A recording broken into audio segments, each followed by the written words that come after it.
많이 졸리시나요? 괜찮으세요? 예. 자, 오늘 말씀의 제목은 하나님께로 돌아오라. 오늘 이사야서 22장 8절로 14절 말씀 읽었습니다. 여러분 혹 우리 성경책을 읽다가 어떤 구절이 나오면 왠지 가슴이 찡하면서 눈물이 나오죠? 많이 흘려보신 적이 있으십니까? 아니면 그때가 언제였더라 하는 어떠세요, 여러분들? 우리가 성경을 자주 보면 그 말씀에 대해서 이제 보통 한 번 읽고 그 다음에 두 번 읽고 느낌이라는 게 다르지 않습니까? 한 번 읽을 때는 이제 뭣도 모르고 읽다가 두 번 읽을 때는 그 속에 이런 말씀이 있구나. 또 우리가 세 번, 네 번 이렇게 계속해서 우리가 다독을 하다 보면 그 말씀이 주는 의미가 분명히 다를 것이라 생각됩니다. 오늘 본문의 말씀이 아마 그 내용이 아닌가 생각되는데요. 그러니까 이사야서 22장 8절로 14절 오늘 본문의 말씀을 통해서 한번 우리가 이 말씀이 바로 이 말씀 우리에게 주는 아주 큰 의미가 있구나하는 것을 한번 느껴보시길 바랍니다.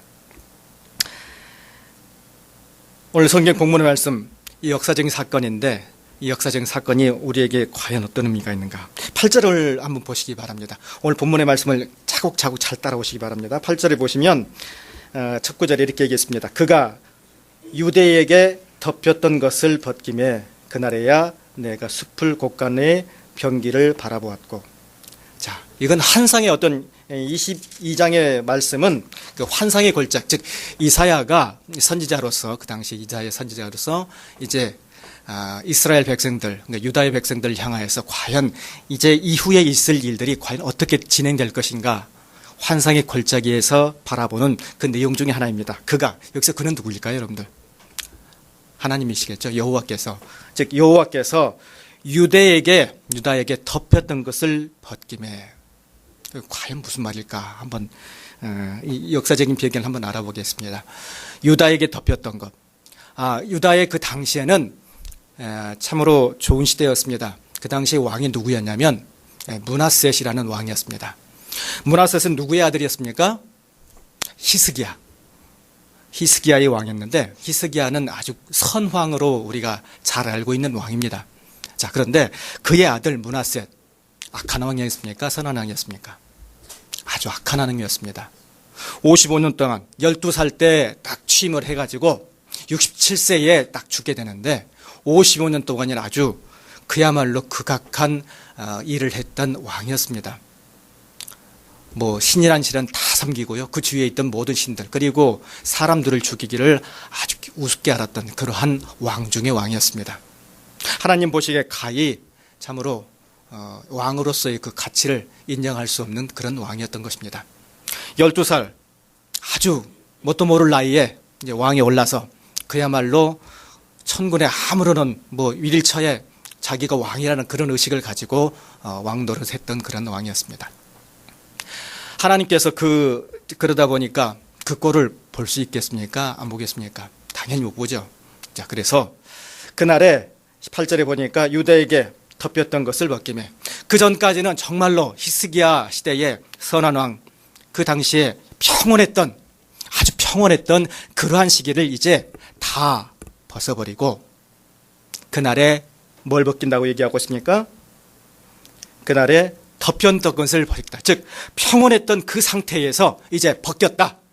이제 모든 위험이 노출되어 있다는 것을 의미하는 그런 상징적인 의미를 지니고 있는 단어입니다. 이제 이 므낫셋 당시의 왕에게 위험이라는 요소가 이제 등장한다는 것입니다. 그 당시에 위험 어떤 위험이 있었을까요? 전쟁이 있겠죠. 누구로부터요? 아시리아라는 그 나라로부터 그 주위에 아주 큰 세력으로 등장한 아시리아라는 나라로부터의 큰 이제 위협이 곧 닥쳐올 것이라는 것을 이제 오늘 본문의 말씀은 얘기하고 있는 것입니다.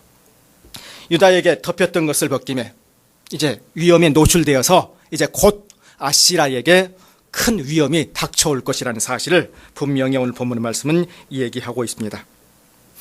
사람 여러분들 보통 그렇죠. 우리가 평온할 때는 그 어떤 상태를 잘 모릅니다. 참 평온할 때는 우리가 어떻습니까?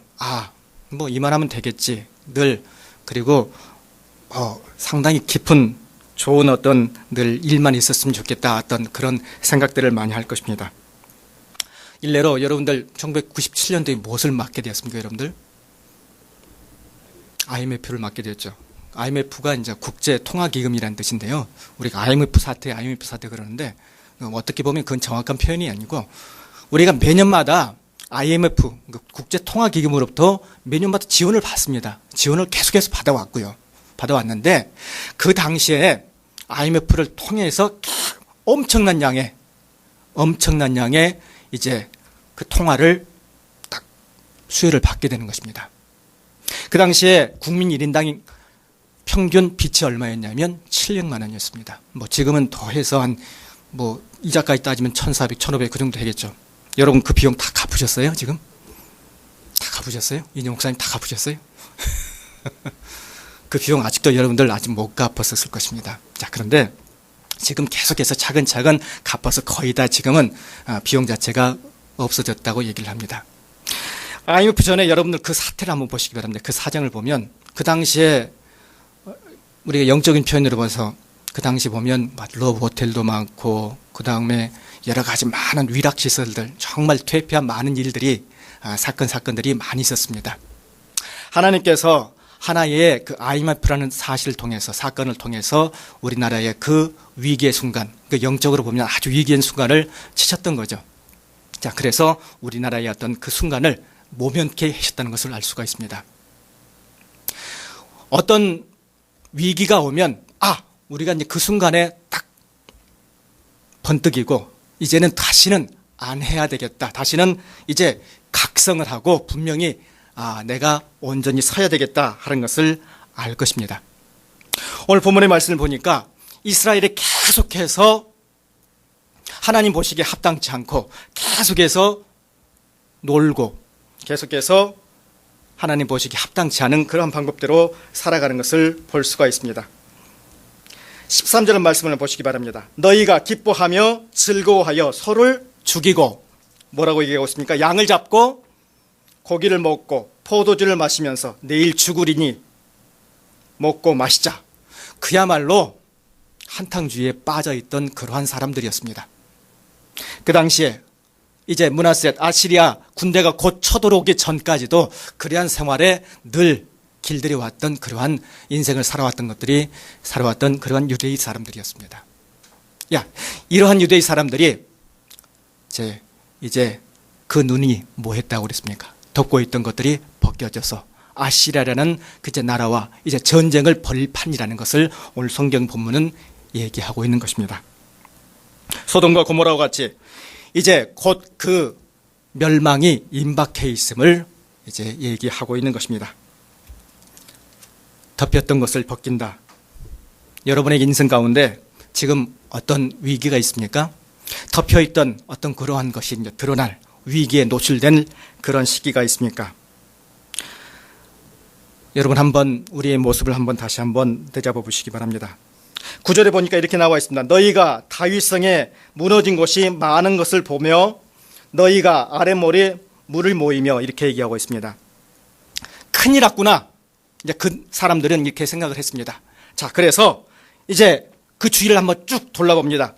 자, 그랬더니 너희가 다윗성에 무너진 곳, 그 주위에 있던 다윗성들이 조금씩 구멍이 나서 그 성들이 무너진 그 흔적들을 보게 되는 것입니다.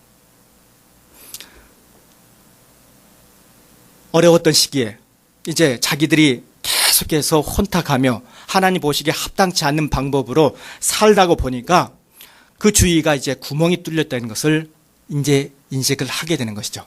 다윗의 성 자체에 구멍이 조금씩 발견되는 것을 알 수가 있습니다. 자, 그러면서 엄청나게 큰 위압감을 느끼게 됩니다. 그 성벽을 자기들이 반드시 자기들을 지켜줄 것이라고 늘 믿어왔던 그 성이 이제 무너진다는 사실을 그들은 이제 인식을 하게 되었다는 것입니다. 사실 아수르는 아직 쳐들어오지 않는 그런 것입니다. 지금 이것은 어떻게 보면 비전, 하나의 환상입니다. 자, 그러면서 환성을 통해서 이제 하나님의 일이 곧 진행될 것이라는 사실을 분명히 오늘 본문의 말씀은 얘기하고 있습니다. 신분에 맞지 않게 그들 스스로가 늘 어떻습니까? 방탕하며 하나님 보시기에 합당치 않는 방법으로 계속해서 이렇게 살아왔다는 것입니다. 설마 자기에게 그런 일들이 있겠어, 우리 백성들에게 그런 일이 있겠어 하면서 그렇게 살아왔다는 것입니다. 여러분, 설마가 사람을 잡습니까? 안 잡습니까? 잡지요. 설마는 사람을 잡습니다. 그렇죠? 혹시 잡혀본 적이 있으십니까? 설마는 사람을 분명히 잡습니다. 여러분, 불과 20년 전 삼풍백화점 사고 났죠. 안전 불감증으로 인해서 사람들이 많이 죽었습니다. 시랜드 사건이 일어났고, 또 무슨 다리가 무너졌죠? 성수대교가 무너졌죠. 행주대교도 무너지고요. 어떻게 보면 이게 다 설마에서 비롯된 거죠. 설마 우리 주위에 그런 일들이 거의 일어나겠어. 근데 그런 일들이 가끔 일어납니다. 나는 아니겠지다. Not in my backyard. 즉, 나와는 분명히 상관이 없을 것이다 라고 했는데 그런 일들이 나 주위에 분명히 일어나게 되는 것을 알 수가 있습니다. 설마가 분명히 사람을 잡습니다. 이 교회에서도 마찬가지입니다. 교회에서도 어떤 분들은 이렇게 생각을 합니다. 교회 이렇게 나오면서도 설마, 오늘 조 목사님께서 오전에 뭐라고 얘기하셨습니까? 피서지, 다음 피서지는 어디라고요? 천국이라고 말씀하셨는데, 자, 설마 천국이 있겠어라고 이제 보통들 생각하는 사람들이 꽤 있다는 것입니다. 천국, 우리가 분명히 이 교회에 와서 생활하고 하는 모습들, 최종적인 목적지는 어디입니까? 천국이죠. 근데 개중에 운yon 중에 어떤 사람들은 설마 천국이 있겠어. 왜요? 현실이 그만큼 좋다는 얘기입니다. 현실이 좋으니까 천국을 소망치 아니하고 이렇게 생활할 때가 너무나 많이 있다는 것입니다. 설마에 살고 설마에 거기에 계속해서 매료되어 가지고 사는 것, 어떻게 보면 하나님 보시기에 과히 합당치 않다는 것입니다. 인생이 그러한 인생으로 늘 점철되어 살고 있다는 것입니다. 여러분, 예루살렘 성벽, 즉 다윗성이 있었습니다. 그 다윗성이 조금씩 한 번에 확 무너지는 게 아니라 이제 조금씩 구멍이 생겨서 그게 와르르 무너지고 있다는 사실을 오늘 본문의 말씀을 통해서 얘기하고 있습니다. 다시 현실로 돌아와서 여러분들 혹 주위에, 아니 크리스찬 중에서도 주일 한 번 빠지면 어때? 술 한 잔 크리스찬으로 살 수도 있지 라고 생각하는 사람들이 개중에 있습니다. 자, 그러나 그러한 모습들이 어떻습니까? 퍼지다 보면 결국 그의 신앙의 모습을 잃어버리게 하는 중요한 요소가 될 수 있다는 사실을 분명히 얘기하고 있습니다. 다윗성이 무너지듯이 우리의 신앙의 모습이 그와 같이 곧 무너질 수 있다는 사실을 분명히 직시하고 있다는 것입니다. 성벽을 무너뜨린 것, 여기서 잠깐 보시면 이 성벽을 무너뜨린 것, 분명히 그것은 적군이 아니었습니다. 적이 온다는 것이었지 적군이 아니었다는 것입니다. 분명한 적군이 누구였습니까? 우리 자아의 모습이었다는 것이죠. 우리 자아가 하나님 보시기에 늘 등을 지면서 살아왔기 때문에 하나님께서는 이제 그러한 예고대로 이제 멸망할 것이라는 사실을 인지하시면서 다윗성이 구멍을 내었고 이제 곧 무너질 것이라는 것을 말씀해 주셨다는 것입니다. 평안할 때 하나님 보시기에 합당한 일을 하고 늘 각성하면서 살아야 되는데 그러하지 못하고 평안할 때 오히려 거기에 만족하고 자족하며 살아갔을 때 하나님께서는 그것을 과히 허락치 않다는 것입니다. 이 당시에 어떻습니까? 므낫세 당시에 선지자를 죽여서 막까지 계속 옳은 말을 하면 계속 선지자들을 죽여며 네가 그런 말을 할 수가 없다 이렇게 얘기하며 그들을 아주 모질게 핍박을 했던 것을 우리는 보통 성경을 보면 알 수가 있습니다. 바른 말을 하면 바로 잘랐던 것을 알 수가 있습니다. 하나님 보시기에는 이제 그러한 것들이 과히 하나님 보시기에 합당치 않다는 것입니다. 평안할 때 하나님 말씀에 더욱더 귀를 기울이시길 바랍니다. 여러분의 신앙생활은 어떠십니까? 하나님 말씀에 더욱더 귀를 기울이십니까? 아니면 딴전을 피우고 계십니까? 하나님은 분명히 얘기합니다. 평안할 때 더욱더 각성하며 경각하며 주의 말씀을 기울이라는 것입니다. 자, 그러면 이런 일이 일어났을 때 이제 다윗성이 곧 무너지고 구멍이 나고 이제 와르르 무너질 것이라는 사실이 등장했을 때 이스라엘 백성들이 취한 조치는 과연 무엇이느냐? 이 말씀이 참 재미있습니다. 19절 말씀을 한번 보시기 바랍니다. 8절로요. 그가 유대에게 덮였던 것을 벗김에 그날에야 네가 숲을 곳간의 병기를 바라보았고 9절 말씀을 보시기 바랍니다. 같이 읽겠습니다. 시작. 너희가 다윗성에 무너진 것이 많은 것도 보고 너희가 아랫모래 물도 모으며 12절요. 또 가옥을 대수하며 그가 가옥을 하러 성벽을 견고하기도 하며. 자, 여러분들 이게 무슨 말일까요? 이스라엘 백성들이 지금 취하고 있는 게 뭐냐? 여러분들 이스라엘 백성들은 지금 이런 다윗성이 곧 무너질 것이라는 것을 알고 무너진 지금 흔적을 보고 나서 뭘 봤다는 것입니다. 숲을 곳간에 병기를 보았다. 위기의 순간이 오니까 자동적으로 내 주위에 있는 군사적인 기구들 그리고 내 가옥들 이런 것들을 보게 됐다는 것입니다. 내 주변에 있는 지금 당장 필요한 것, 당장 그들을 막을 수 있는 것, 그리고 내 생계를 유지할 수 있는 어떤 방편, 그런 것들을 지금 바라보고 있다는 것입니다. 근데 여러분들 이러한 신앙의 모습이 맞습니까? 틀립니까? 분명히 오늘 본문의 말씀은 그러한 방법들이 잘못되어 있다라고 얘기하고 있습니다. 곳간의 병기를 바라보는 것, 심지어 백성들이 집을 바라보는 것, 자, 이러한 모습들은 하나의 전략을 얘기해 주는 것이고 이것은 어떻게 보면 우리 인생에서 가장 중요한 묘체가 아니라는 것입니다. 그건 필요한 도구이지 하나님께서 요구하는 것은 결코 그것이 아니라 무엇을 요구하고 계십니까? 회개를 지금 요구하고 계신다는 것입니다. 13절에 보면 12절에 보면 이렇게 나와 있습니다. 그날에 주 만군의 여호와께서 명령하여 통곡하며 애곡하여 머리털을 뜯으며 굵은 배를 따라 하셨거늘. 지금 요구하고 계시는 것은 이 백성들이 지금 어떠한 것이 문제인지를 도대체 알 수가 없다는 것입니다. 다분히 지금 다윗성이 무너지니까 병기들을 챙기는 것, 즉 모든 문제가 군사적인 문제요, 그리고 자기들이 가지고 있던 가옥들 챙기는 것, 경제적인 문제라고 늘 생각해 왔다는 것입니다. 군사적인 문제, 경제적인 문제, 자, 그것은 어떻게 보면 결코 앞설 수가 없습니다. 무엇보다요? 신앙적인 세계보다는 앞설 수가 없다는 것입니다. 신앙, 12절에서 뭐라고 얘기하고 있습니까?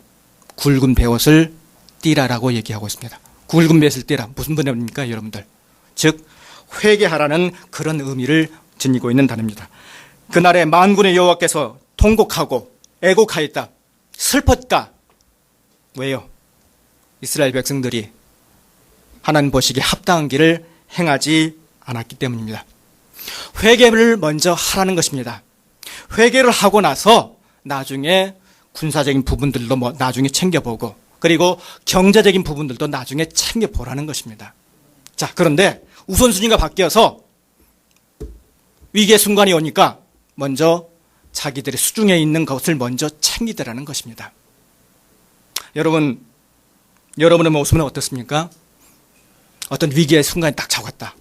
그럼 여러분은 어떻습니까? 신앙의 모습을 먼저 생각하시겠습니까? 아니면 내 수중에 있는 돈을 먼저 생각하시겠습니까? 내 수중에 있는 돈 물론 중요합니다. 여러분 많이 돈 갖고 계시나요? 중요합니다. 자, 중요한데, 자, 그것보다 더 중요한 것은 하나님께서 내 신앙의 문제를 먼저 건드리라는 것입니다. 거기에서 내 신앙의 문제가 무엇인지 계속 계속해서 채근을 한 후에 그리고 나서 군사적인 부분 그리고 경제적인 부분을 다스리라는 것입니다. 여러분, 어떤 사람이 비단 우리뿐만 아니라 다른 모든 사람들도 마찬가지일 것입니다. 어떤 일이 있어서 직장에 승진만 하면 모든 것이 다 될 것이다. 그리고 자식만 있으면 뭐가 다 될 것이다. 그리고 우리가 아주 비근한 예로 집 24평에서 34평, 48평, 60평 이렇게 얼마 가면 좋은 일이 생길 것이다. 이렇게 얘기를 합니다. 여러분 정말 좋은 일 생기시던가요? 직장 좋습니다. 물론 올라가면 좋습니다. 그리고 나머지 부분들 당장 생기는 것 좋습니다. 그리고 우리가 집을 옮겨가는 문제 물론 좋습니다. 자, 그런데 통념적으로 봤을 때 딱 한 달 좋습니다. 딱 한 달 좋아요, 여러분들. 개그우먼 여러분 이성미 씨 아신가요? 이성미 씨가 이제 아주 신앙인으로서 아주 저희 보니까 CBS라든가 여러 방송에 많이 나오던데 자기가 계속해서 기도를 했답니다. 기도를 해서 하나님 이것만 주시면 내가 더 열심히 신앙생활 하겠습니다. 그 기도한 제목이 집 13평에서 24평, 33평 이렇게 계속해서 옮겨갈 수 있도록 좀 해주십시오 라고 기도를 했더니 그렇게 됐습니다. 됐는데 그 사람이 나와서 이렇게 간증을 하는 것을 봤습니다. 자, 옮겨가서 이렇게 기뻐하다는 것입니다. 기뻤는데 딱 그게 한 달 좋더라는 것입니다. 여러분, 우리 신앙에 있어서 가장 중요한 것 경제적인 문제도 아니고요. 그렇다고 해서 내를 호위할 수 있는 군사적인 문제가 아니고 먼저 딱 우리가 바라봐야 될 것 그것은 바로 신앙의 문제라는 것입니다. 신앙의 문제가 바로 서지 아니하면 주객의 전도대에서 온전히 하나님 보시기에 합당치 맞는 그러한 방법대로 계속해서 갈 수밖에 없다라는 것입니다. 이스라엘 백성들, 지금 유대 백성들이 위기의 순간이 오니까 제일 먼저 가지는 것, 내 수중에 있는 병기를 먼저 챙기고 가옥을 먼저 챙기고 하는 모습들, 결국 그러한 모습들이 하나님 보시기에 합당치 않다라는 것입니다. 여러분, 오늘 말씀을 통해서 우리 다시 한번 생각해 보시길 바랍니다. 우리 주위에 있는, 내 주위에 있는 저수지를 만들고 곡간을 먼저 챙기고 그리고 병기를 먼저 챙기는 그러한 모습에서 떠나서 예수님께서 그리고 오늘 본문의 말씀을 통해서 말씀하신 것처럼 배띠를 띄고 정말로 신앙의 모습으로 다시 회귀할 때 하나님께서는 그 사람을 반드시 기뻐해 주실 거라는 것입니다. 화랑방탕하게 오늘 멋이면서 죽자라고 얘기했던 그 이스라엘 백성들의 그 신앙에서 벗어나서 정말로 하나님 보시기에 합당한 방법들로 내가 이제 바로 서서 기도하는 그런 모습이 되겠다. 그런 모습으로 반드시 변화를 받아야 될 줄 믿습니다. 11절 하반절 이하 이렇게 얘기합니다. 그러나 너희가 이를 행하신 일을 앙망치 아니하였고 이 일을 행하신 이를 애적부터 경영하는 일을 공경하지 아니하였느니라.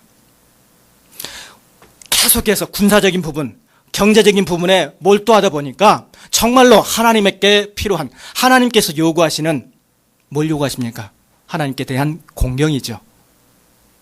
하나님께 대한 늘 리스펙트하는 부분들, 하나님을 향해서 하는 늘 하나님을 위해서 살아가는 모습들, 이제 그런 부분들이 없었는데 11절 하반절 이에서도 이를 애적부터 경영하신 이를 뭐 하라고 그랬습니까? 다시 한번 공경하라라고 얘기하고 있는 것입니다. 여러분 신앙생활 다시 한번 되돌아보시길 바랍니다. 우리 인생이 수단과 방법이 뒤바뀌어져서 그렇게 살고는 있지 않습니까? 주객이 바뀌어서 살지는 않고 있지 않습니까? 늘 하나님 외에 다른 것들에 핑계길을 삼아서 이렇게 살고 있지는 않습니까?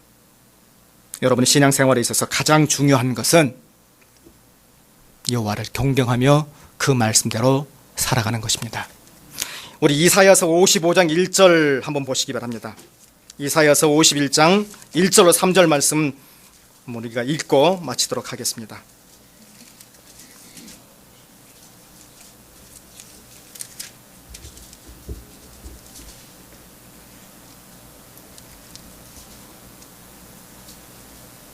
(1절부터) (3절입니다) 이사야서 55장 1절로 3절 시작. 오호라, 같이 읽겠습니다.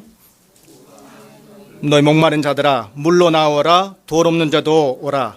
너희는 와서 사 먹되 돈 없이 값없이 와서 포도주와 젖을 사라. 너희가 어찌하여 양식이 아닌 것을 위하여 은을 달아주며 배부르게 하지 못할 것을 위하여 수고하느냐. 내게 듣고 들을지어다. 그리하면 너희가 좋은 것을 먹을 것이며 너희 자신들이 기름진 것으로 즐거움을 얻으리라. 너희는 귀를 기울이고 내게로 나오라. 들으며 그리하면 너희의 영혼이 살리라. 내가 너희를 위하여 영원한 언약을 맺으려니 곧 다윗에게 허락한 확실한 은혜니라. 아멘. 여러분의 신앙생활에서 지금 혹 균열이 있습니까? 자, 그렇다면 오늘 본문의 말씀을 통해서 줄이고 양식이 아닌 것에 우리가 탐내지 아니하고 오로지 귀를 기울이며 영원한 언약이신 주 하나님의 말씀에 귀를 기울이시길 바랍니다. 그리하면 하나님께서 여러분에게 큰 영원한 은혜를 주실 줄 믿습니다. 다 같이 기도하시겠습니다.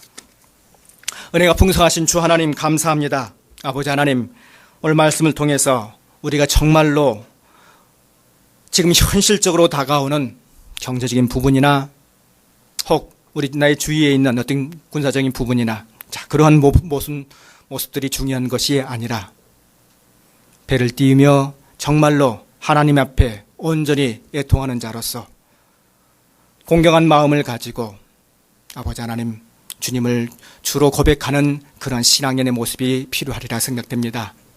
신앙의 문제를 가지고 아버지 하나님 나와서 주님 앞에 참으로 자기의 신앙의 모든 것을 참으로 아뢰며 우리가 늘 주 앞에 살기를 원하옵나이다.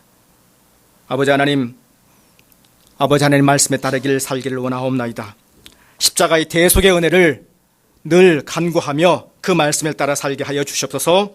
세상을 따르지 않게 도와주시옵시고 온전히 주님만을 붙잡고 나가게 하여 주시옵소서. 주 예수 그리스도 이름으로 간절히 기도하옵나이다. 아멘.